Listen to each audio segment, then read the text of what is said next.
ఒక అడవిలో చెట్టు పైన కోతులు నివసిస్తుండగా ఆ చెట్టు కింద తల్లి పులి పిల్లల్ని వదిలేసి వేటకు వెళ్ళగా వాటిని తినడానికి వచ్చిన పొడవైన కొండ చిలువ పులి కూనలకు దగ్గరగా చేరుతుండగా చూసిన కోతి ఆ పిల్లలను రక్షించాలని ఆ తల్లి పులికి వినపడేలాగా శబ్దాలు చేస్తూ చెట్ల కొమ్మలు ఊపుతూ శబ్దం చేయగా అది గమనించిన పులి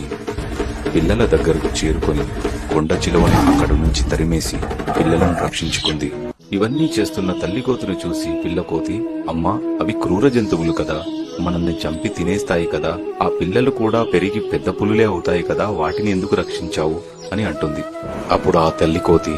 బాబు, ఆ క్షణంలో నేను సాయం చేస్తుంది శత్రువుకా మిత్రువుకా అని చూడకుండా కేవలం తల్లిలా ఆలోచించి మరో తల్లికి కడుపు కోత ఉండకూడదని సాయం చేశాను అని అంటుంది. సరిగ్గా ఇలాగే మనుషుల్లో కూడా మోసం చేసేటప్పుడు ఎదుటివారికి కూడా నాలాగే కుటుంబం ఉందని ఆలోచించిన అమ్మాయిని అత్యాచారం చేసేటప్పుడు తను కూడా నాలాగే ఒక తల్లి బిడ్డని గుర్తొచ్చిన ప్రాణం తీసేటప్పుడు తన కుటుంబానికి కడుపు కోత మిగులుస్తానని గమనించిన